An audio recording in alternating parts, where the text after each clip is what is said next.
नमस्कार दोस्तों। आज का जो टॉपिक है वो है एंजाइम इमोबिलाइजेशन।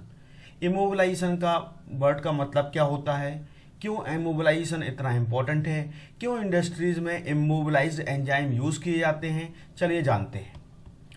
सबसे पहले क्या होता है, कोई भी एंजाइमेटिक रिएक्शन होती है उसमें वो कुछ इस तरीके से होती है कि एंजाइम सबसे पहले अपने सबस्ट्रेट से बाइंड करता है और एंजाइम सबस्ट्रेट कॉम्प्लेक्स बनाता है। बाद में ये एंजाइम सबस्ट्रेट कॉम्प्लेक्स एंजाइम और प्रोडक्ट में ब्रेक डाउन जाता है। तो यहाँ पर रिएक्शन के बाद एंजाइम एज सच बच जाता है। एंजाइम सबस्ट्रेट को प्रोडक्ट में चेंज करता है और रिएक्शन के बाद बच जाता है। क्योंकि एंजाइम एक बायोकैटलिस्ट है, ये रिएक्शन की रेट को एक्सेलरेट करता है, बट रिएक्शन में यूज़ नहीं होता और रिएक्शन के बाद बच जाता है। क्योंकि एंजाइम प्रोटीनेशियस नेचर होता है और किसी भी प्रोटीन को प्यूरिफाई करना बहुत ही कॉस्टली मेथड है। तो क्या हम इस एंजाइम को फिर से दूसरी रिएक्शन साइकिल में यूज़ कर सकते हैं, ये एक इम्पॉर्टेंट पॉइंट है। तो ये हम तभी कर पाएंगे जब हम एंजाइम को इस प्रोडक्ट से अलग कर लेंगे। यानी रिएक्शन के बाद जब एंजाइम सबस्ट्रेट को प्रोडक्ट में चेंज कर देता है और अगर हम इस एंजाइम को अपने प्रोडक्ट से रिकवर कर पाएँ तो हम इसको दोबारा दूसरी रिएक्शन साइकिल में यूज़ कर सकते हैं। तो इमोबिलाइजेशन में कुछ ऐसा ही होता है, इस एंजाइम को कुछ इस तरीके से चेंज कर दिया जाता है ताकि इस एंजाइम को हम आसानी से प्रोडक्ट से रिकवर करें और दूसरी रिएक्शन साइकिल में यूज़ कर पाएँ, जिससे हमारे प्रोडक्ट की कॉस्ट भी कम हो जाती है। क्योंकि हमें अलग से दूसरा एंजाइम नहीं चाहिए होता, हम उसी एंजाइम को रिपीटेडली नई नई साइकिल्स में यूज़ करते रहते हैं। सो इमोबिलाइजेशन होता क्या है, इसको समझें। Enzyme immobilization may be defined as the process of conferring the enzyme molecules to a solid support over which a substrate is passed and converted into product। अगर इसको थोड़ा सा हम दूसरे शब्दों में समझें तो an immobilized enzyme is one whose movement in the space has been restricted either completely or to a small limited region। यानी हम क्या करते हैं कि एंजाइम को हम किसी इनर्ट इनसॉल्युबल मटेरियल से बाइंड करा देते हैं, जिससे एंजाइम की सॉल्युबिलिटी मीडिया में ख़त्म हो जाती है, यानी उसका मोबिलाइजेशन ख़त्म हो जाता है और हम उसको आसानी से प्रोडक्ट से अलग कर सकते हैं। सो बेसिकली एंजाइम इमोबिलाइजेशन में, इमोबिलाइजेशन वर्ड का जो मतलब है, it means no, mobilization means movement. यानी एंजाइम का रिएक्शन में मूवमेंट को रोक दिया जाता है by binding the enzyme to a inert insoluble material so that we can recover the enzyme from the product and we can use this immobilized enzyme in the next reaction cycle, which is not possible in case of free enzyme or soluble enzyme. So why immobilization of enzyme is important? First point है protection from degradation and deactivation.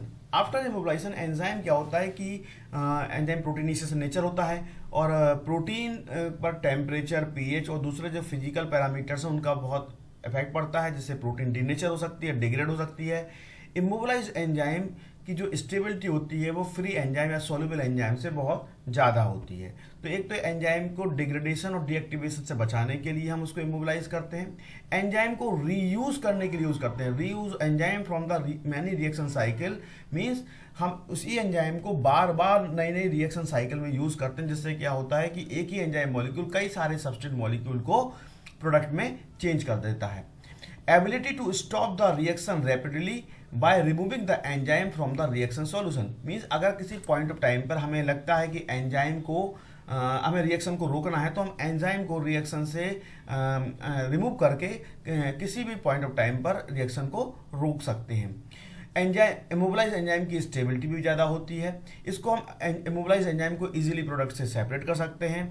And अगर suppose कीजिए हमारा जो product है वो एक important है हमारे लिए, सिग्निफिकेंट है, तो हम इमोबिलाइज्ड एंजाइम के साथ वो कंटामिनेटेड नहीं रहता है, क्योंकि हम इमोबिलाइज्ड एंजाइम को आसानी से प्रोडक्ट से अलग कर लेते हैं और प्रोडक्ट हमें एंजाइम्स के बिना यानी नॉन कंटामिनेटेड फॉर्म में मिल जाता है।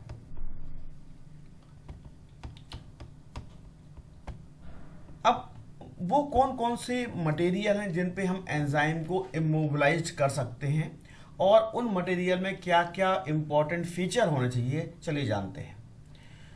जो भी मटेरियल हम इमोबिलाइजेशन के लिए सिलेक्ट करते हैं, यानी वो मटेरियल जिस पे हम एंजाइम को बाइंड करते हैं for the immobilization of enzyme, वो मटेरियल इनर्ट होना चाहिए, फिजिकली स्ट्रांग होना चाहिए, स्टेबल होना चाहिए, कॉस्ट इफेक्टिव होना चाहिए, यानी बहुत ज़्यादा कॉस्टली नहीं होना चाहिए, ताकि आसानी से हम एंजाइम वो हमें अवेलेबल हो जाए और हम उस पर एंजाइम को इमोबिलाइज कर पाएँ। रीजनरेबल होना चाहिए and reduce in the product inhibition, यानी प्रोडक्ट के इनहिबिशन को वो ना करे, प्रोडक्ट को इनहिबिट ना करे, प्रोडक्ट आसानी से बनता रहे, एंजाइम को डीएक्टिवेट ना करे।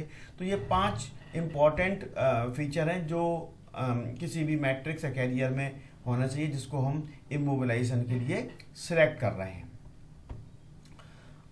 को बेसिकली जो अगर हम क्लासिफिकेशन की बात करें कि कौन कौन से कैरियर मॉलिक्यूल हैं और उनका नेचर क्या होता है जिसको हम इमोबिलाइजेशन के लिए सिलेक्ट करते हैं, तो कैरियर आपका इनऑर्गेनिक हो सकता है, ऑर्गेनिक नेचुरल हो सकता है, और ऑर्गेनिक सिंथेटिक यानी मैन मेड भी हो सकता है। इनऑर्गेनिक कैरियर का कॉमन एग्जाम्पल में सिलिका है, पोरस ग्लास है, SiO2 है।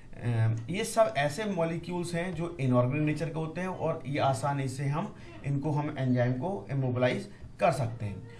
ऑर्गेनिक नेचुरल कैरियर में नाम आता है तो सेलुलोज के जो डेरिवेटिव होते हैं उनको यूज़ कर सकते हैं, DEAE सेलुलोज को यूज़ करते हैं, CM सेलुलोज को यूज़ करते हैं, डेक्स्ट्रॉन का यूज़ कर सकते हैं हम लोग, पॉलीसैकेराइड जैसे एग्रोज, स्टार्च, पैक्टिन, काइटोसन, ये भी हम इमोबिलाइजेशन के लिए इन मटेरियल को यूज़ कर सकते हैं।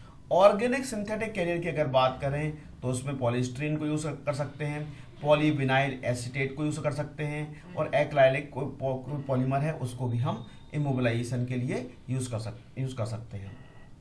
तो ये तो मित्रों हुआ कैरियर की बात। अब हम नेक्स्ट वीडियो में आपको बताएंगे कि वो कौन कौन से मेथड हैं जिनसे एंजाइम को इमोबिलाइज्ड किया जा सकता है। Thank you.